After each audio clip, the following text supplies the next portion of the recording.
diamonds in the rough. NFL Draft Diamonds. Time to shine.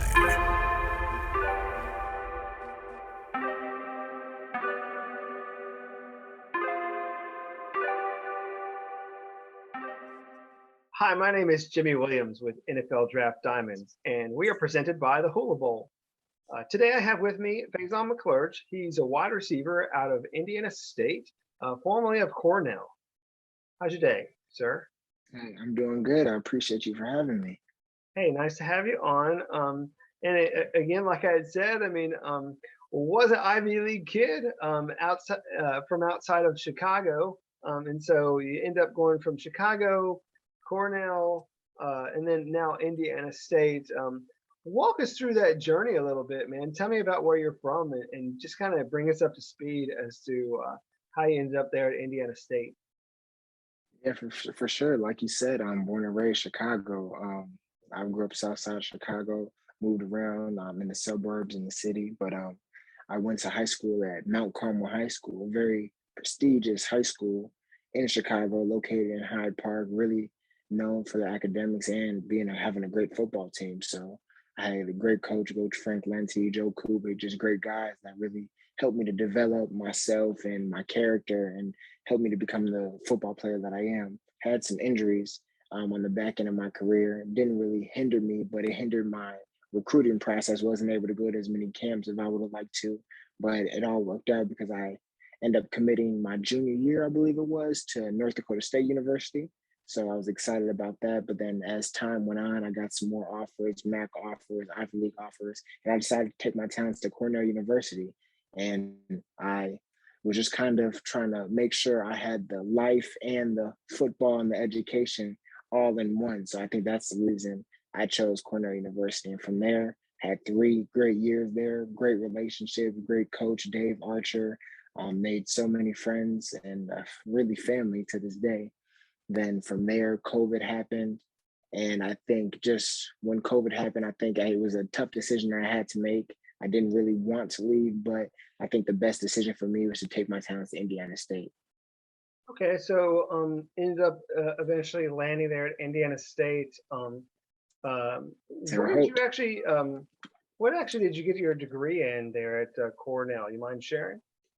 Yeah, no, at Cornell, you know what I'm saying, education is peak at Cornell. So that was a big focus for me. So I actually got my degree in interdisciplinary studies, which is kind of like me and an advisor, we kind of put together the best curriculum for me. So I had my focuses in business and inequality studies and communications with my minors. So a little bit of everything at Cornell. And now I'm at Indiana State getting my master's in sports management. Nice. So again, being able to branch out, do a little bit of everything. So not Yeah, not not a 100%. bad not a bad deal at all. Obviously, getting a degree from a prestigious university like Cornell definitely nice to have on your Hmm. resume for sure. So, um, as you had mentioned a little earlier, obviously, because of the pandemic, a lot of changes ended up happening. The Ivy League shut down. Most of uh, the entire small school ranks, even they're really like maybe I want to say it was like 14 teams playing at all, like in 2020. So it really wasn't much at Yeah. all. So walk me through a little bit about your 2020, maybe how you stayed motivated, and if there was any part of your game that you try to focus on and get better at as a wide receiver. Yeah, just 2020, like we talked about, it was a tough year for everybody, especially for kids that were at small schools. But outside of football, it was just a tough year for the world in general. Like a lot of people were ill, a lot of people were losing jobs, and our prayers go out to all them that are still currently affected by what happened in 2020. But for a football perspective, for me, it was tough because there was a lot of things that were just up in the air. Like we didn't know if we were going to play, we didn't know when we were going to play, and I think it was just overall difficult. You know what I'm saying? It was difficult trying to make that decision, trying to figure out the best thing for me.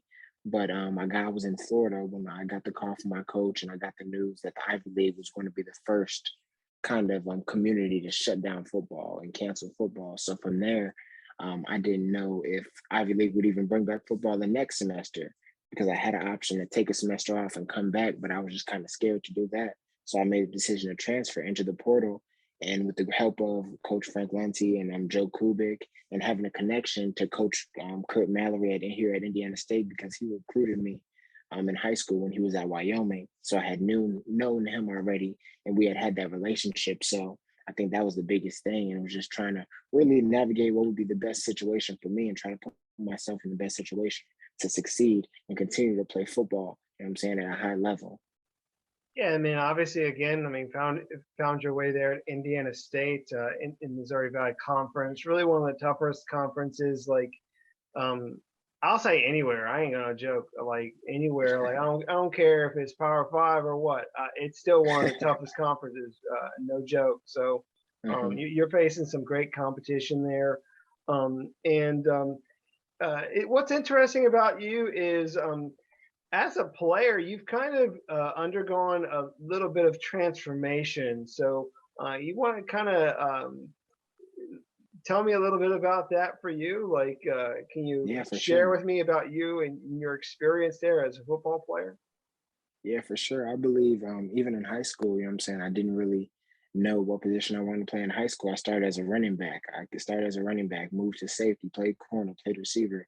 But when I got to Cornell University, and even as getting recruited in other schools, I was safety in a corner. So I was always a DB.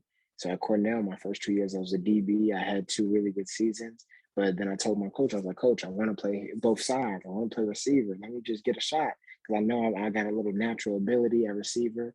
And we had some injuries on our team at the exposition my junior year. So he was like, go ahead. He was like, try it out. And then I kind of never looked back. And I think it was like something that was really cool, is I still kept that defensive mentality.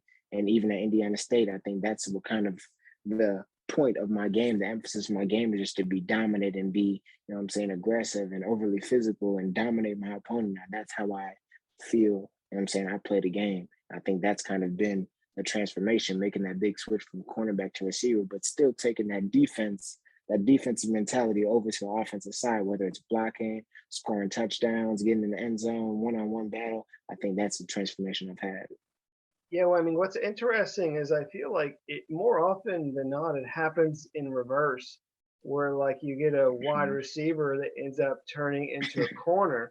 So it's very interesting, though, when you think about you as a prospect, because I mean, obviously, having that defensive mentality, having that very physical, just aggressive style, where like, you know, you're going now from being a guy who's tackling guys to the guy trying to get the ball in his hands and make plays. So I mean, and really what that does is that puts you in the position where maybe perhaps you're doing a whole lot more that's being asked of you, like you had mentioned. I mean, blocking, being a guy in the end zone that, if you want to box out your guy and end up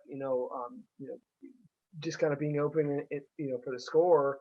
You got to be physical, man. You got to be able to use your body and maneuver yourself in such a way so that, you get the better of your opponent. So, again, just kind of an interesting thing, just kind of making that transition.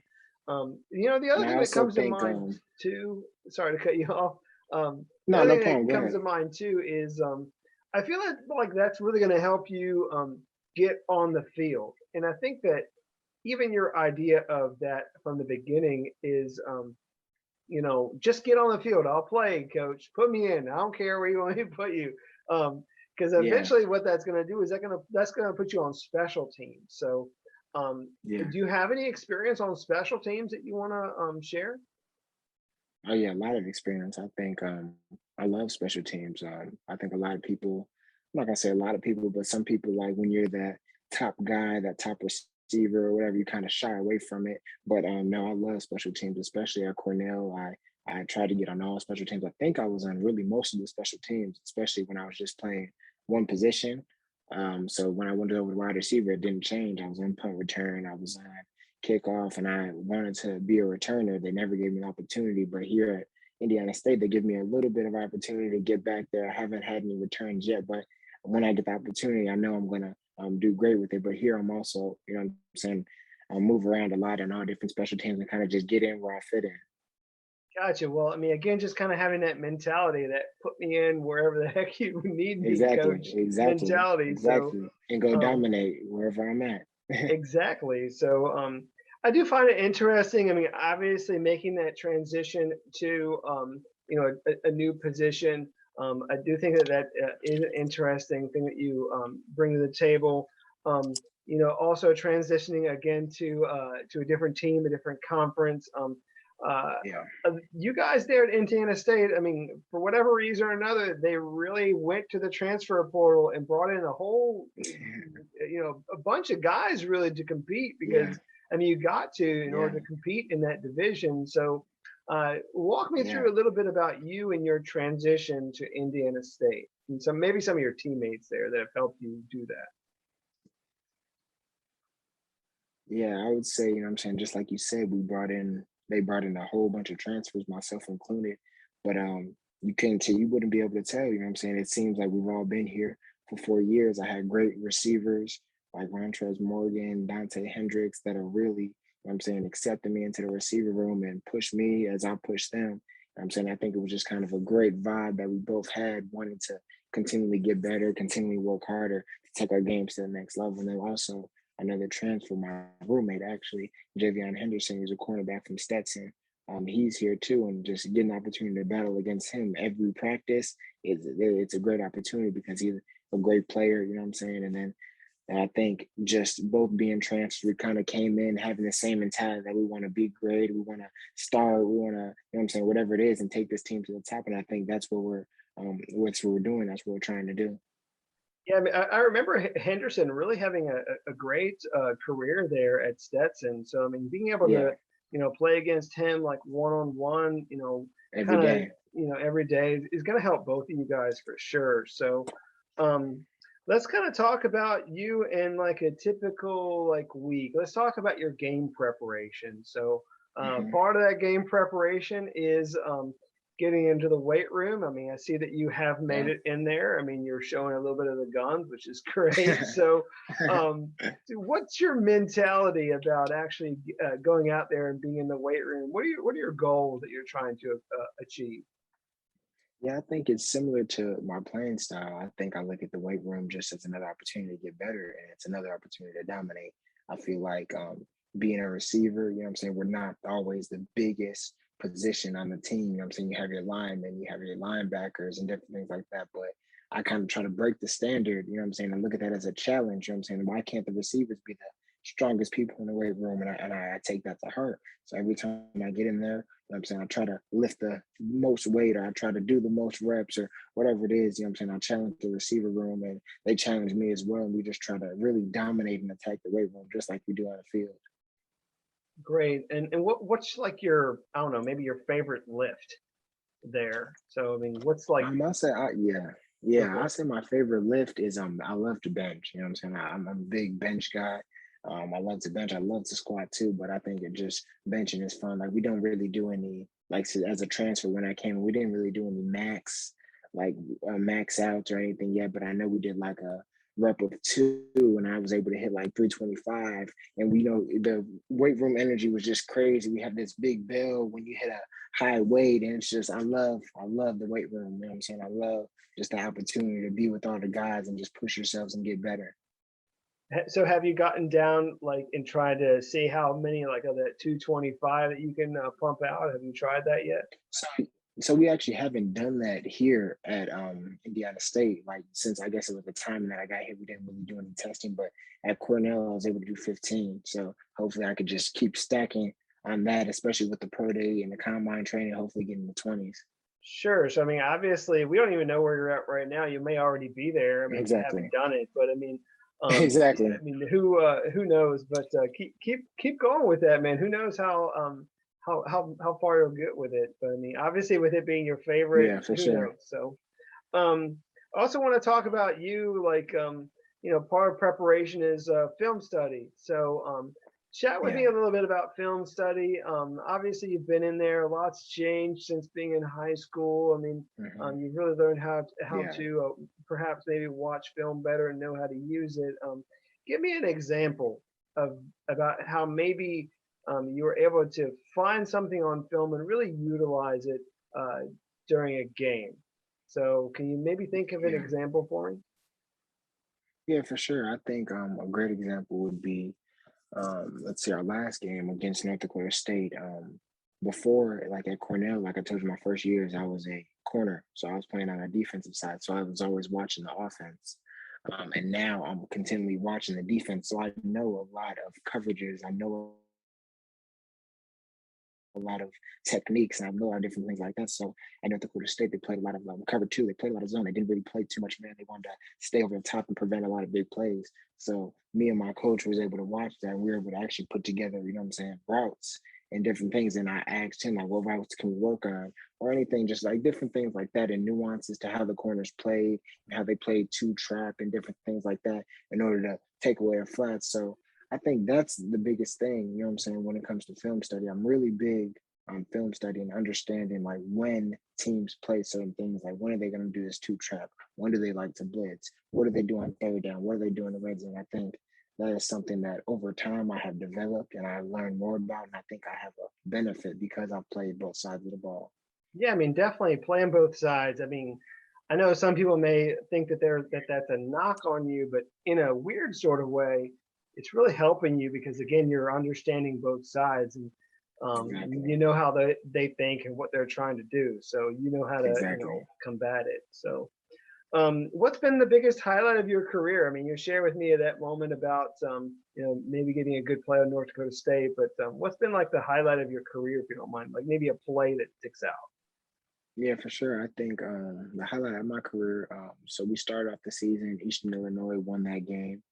Next game was Northwestern. We lost that game. So after that, we played Eastern Kentucky. So I had an injury, a hamstring injury. It wasn't major or anything, but a hamstring injury that kept me out of the Eastern Illinois game. I was a little limited in the Northwestern game, which is a very winnable game. But the next game was my full game back, Eastern Kentucky, and I was very excited to be back. And I had a great game as a team. I think we played great. But Eastern Kentucky, they're a good team. They're a top 25 team in our conference right now in the FCS. I mean, and it was just a battle back and forth. And then towards the end of the game, the quarterback made a great play. They put it in the end zone. They were up, and we had a 2-minute drive. Drove the ball down the field, and I was able to run a post. You know what I'm saying, to 0 seconds in the clock to make a game-winning catch. But I think that was a highlight of this season so far. But I think not the catch wasn't even really the highlight. I think the 2-minute drive itself, you know what I'm saying, the ability for a quarterback to come in when our other quarterback was taken out to make the drive happen, our running back making a good catch, our receiver making a good play, the tight end making a good play and a good block in order for us to get to the 40-yard line. So the quarterback to throw me the ball, win my one-on-one, and I just did my job. You know what I'm saying? Everybody was doing their job. I just stepped up one-on-one and made a big play, and I was in the end zone. We won the game. Awesome. So I mean, obviously everybody doing their job, and you were the last Exactly. guy, like to Exactly. help give you guys a W. So awesome. Um, Exactly. uh, Faison, I mean, I know interesting story there. You know, when you first started as an athlete, but way back in high school, like we had already Yeah, mentioned. I mean, Chicago guy.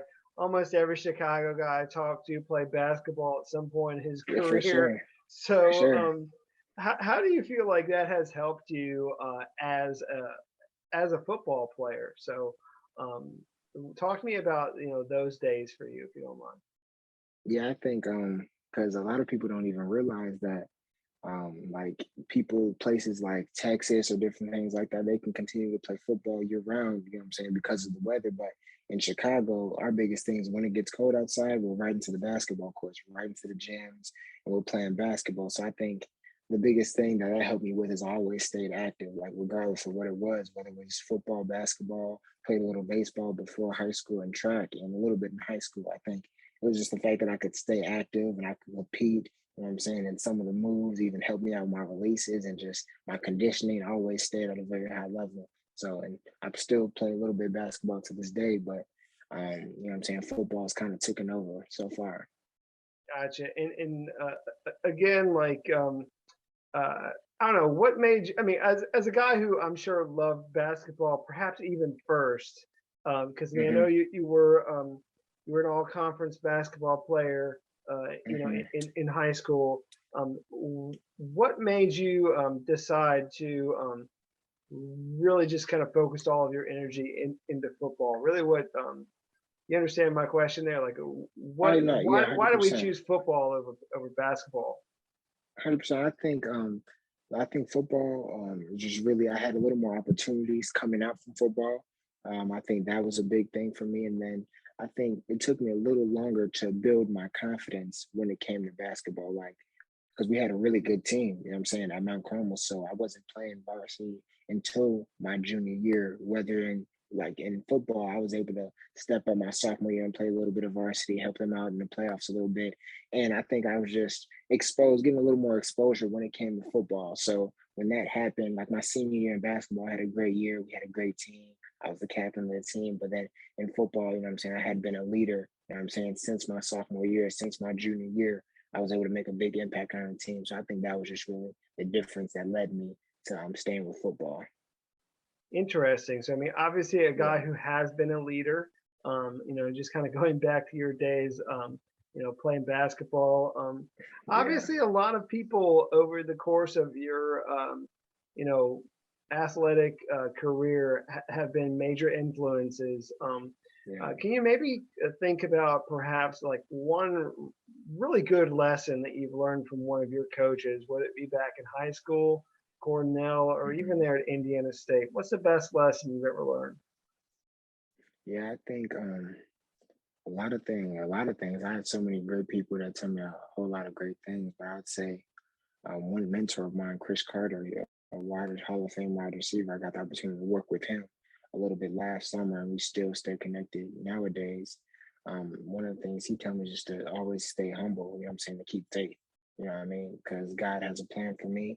You know what I'm saying? If I just continue to do what I do, everything is going to work out. So I think that's the best advice that I've had. And one thing we talk about here at Indiana State too is it's like kind of brutal, but it's like it's the truth. Like nobody really cares about us. You know what I mean? And it's kind of harsh, but it's like at the end of the day, you know what I'm saying? As a person, as an individual, as a team, we have to stick together. You have to believe in each other because the outside world, you know what I'm saying? They're gonna try to tell you this. They're gonna try to rank you here. They're gonna try to say how you should have beat them or whatever it is. So you just gotta kind of cancel out the outside noise and just focus on what you can focus on in order to be successful. Great. So I mean, obviously, uh, great advice there for sure. Yeah. So I do want to take some time. I want to get to know who Phazione McClurge is outside of an athlete, outside of a football player.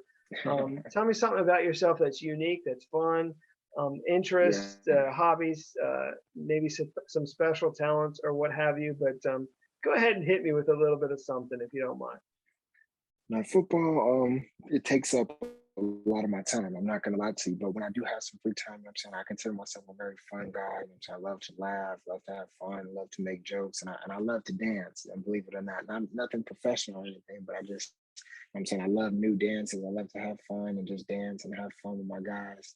And also with some of the guys, I'm actually starting a podcast. You know what I'm saying? We have a couple episodes out already, but I'm getting more active, you know what I'm saying, on the podcast world with a couple guys, couple brothers from Cornell University that I'm still connected with. We have a podcast where we just kind of talk about life, you know what I'm saying, conversations that we had at Cornell in our apartments, late nights, you know what I'm saying? We just want to bring those to the forefront, getting deep about race, getting deep about politics, getting deep about meditation, life, and just real world things that are going on today. You know what I'm saying? Jelani Taylor, Malik Leary, Mo Bradford, you know what I'm saying? Some great guys. You know what I'm saying? I think that's one of the big things that I'm saying you could be looking for outside of football for me. Great. Oh, So let me make sure I give the name. It's called 40 Productions. It's the there you 40 go. Podcast. It's a 40 Podcast. You can see us on Instagram at 40 Productions. Awesome, awesome. That was You know what I'm literally going saying? to be my next question. So you're good. So um, Gotta make sure I drop it out there. no, no, you got to drop it while it's hot. So I get it. Obviously mentioning a little bit, fun guy. I'm sitting here thinking maybe I don't know. You got a favorite movie that you like to watch? Like that's maybe like whenever it's on TV, you got to stop and just kind of keep watching it. Like, is there maybe a movie that sticks out? for you? Yeah, I don't think a movie. I love like Fast and Furious movies. I think those are some of my favorite movies, and I'm a big horror movie guy myself too. So whenever I can get my hands on a good horror movie, even bad horror movies, I like to watch good and bad. You know what I'm saying? I like to see it all. You know what I mean? But I think more recently I'm watching a lot of football, of course, but I've been watching a lot of shows. You know what I'm saying? Netflix is big. Me and my family love to just watch shows. We're not together, so that's kind of our bonding time. We watch shows and we talk about see what's gonna happen next. All American, You, different things like that. The shows on Netflix. Sure, sure. Some fun stuff there just to chat about. Exactly. You had briefly mentioned there being a dancer. So like you got a Mhm. special dance like ahead of time that you try and plan like before maybe you get a touchdown. Like do you plan those things out? Oh yeah, no, we definitely discuss them, and you know what I'm saying, the taunting is a big thing right now. So I want to stay safe from that, and I don't want to, you know what I'm saying, make coaches. I don't want to get a penalty or anything, but in practice, we definitely get after it. Coach allows us to have a little freedom in practice. So if I score a touchdown, make a good play in one-on-one, which happens often, so I like to have some stuff prepared just to have a little fun in practice with the guys. But definitely on Awesome. the sideline. After I score a touchdown on the sideline, I do my little dance on the sideline. I don't have a specific dance, whatever I'm feeling in the moment. Awesome. So definitely looking forward to a few dance moves out there for sure. Um, as we begin to wind down, Phase, I mean, I wanted to. I try my best to ask this question to everybody. It's really just the Mhm. why question. The why question Yeah. really meaning like why do you do what you do? Why you play this game of football, and just kind of your overall Mhm. motivation. So go ahead and Yeah, hit for me with sure. that if you don't mind. Yeah, for sure. My why is something actually we talk about here at Indiana State, and like a lot of my mentors, they've always asked me that. You know what I'm saying? Understand what your why is. Why do you play the game? And for me, it's really for the love of the game. It's really just the opportunity to go out there and do something that I love. You know what I'm saying? With great people. I love the fact that it's a team game. You know what I'm saying? All of us have to be doing the right thing in order for the play or for the game to be successful. So I think I really just fell in love with that aspect at a very early age. So I think that's one of the biggest reasons why. And also I have motivations like my mother. You know what I'm saying? I've seen my mother seen my family struggle. You know what I'm saying? I've seen my mother, Southside Chicago, single mother raising two kids on her own. You know what I'm saying? End up getting a disability. So just different things like in my life have kind of pushed me, and just having a great support system of family, even though sometimes may be hard, how they pour into me as much as I can for me to be successful. I feel like, you know what I'm saying, I don't treat it like a chip on my shoulder. I just treat it as motivation in order for me to, you know what I'm saying, put on and make them proud. So I think that's why I do what I do. Sure. And very finally, uh, you may or may not have actually seen some scouts, maybe Mhm, even at your games or at some of your practices, maybe mhm, watching you, some of your teammates or what have you. mhm. But what would you tell those scouts? I mean, very last thing. I mean, what kind of a teammate would you be for their franchise if they took a chance on you? I think, you know what I'm saying, we have had some scouts come through and everything. We didn't really get too much communication back and forth, but I would tell them that um, I'm just the type of teammate, you know what I'm saying, that puts the team first. You know what I mean? I'm here for whatever the team needs.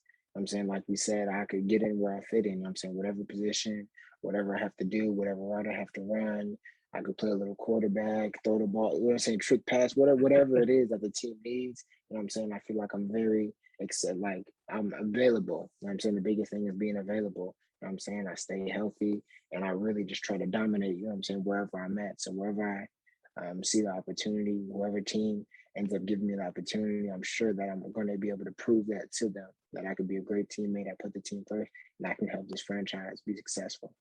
Right. And just kind of going back to like I feel like your versatility it has helped you in a weird sort of Hmm. way. I mean, Hmm.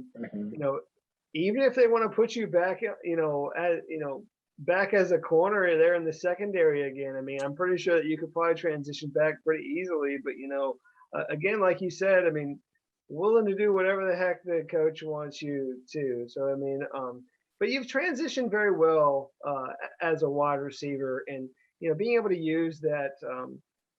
Aggressiveness that you kind of Yeah. took from being a corner as as a wide receiver, being able to be a solid blocker, and a guy that people can count on, in those crucial moments when you're trying to score. So I like it. I think that people really need to, pay attention to you, what you have going on, and maybe even give you a solid look at the next level. It'd be very interesting to see what position they might end up throwing you into. So, Phazione, I do wish you the best of luck moving forward with everything you got going on. I mean, I know you're on a bye week, but I do appreciate you sitting down with me for this interview. All right. No, I appreciate you taking the time, man, just to talk and chop it up a little bit. So I appreciate you. Sure. Again, I have with me Phazione McClurge. He's a wide receiver out of Indiana State. Definitely check him out.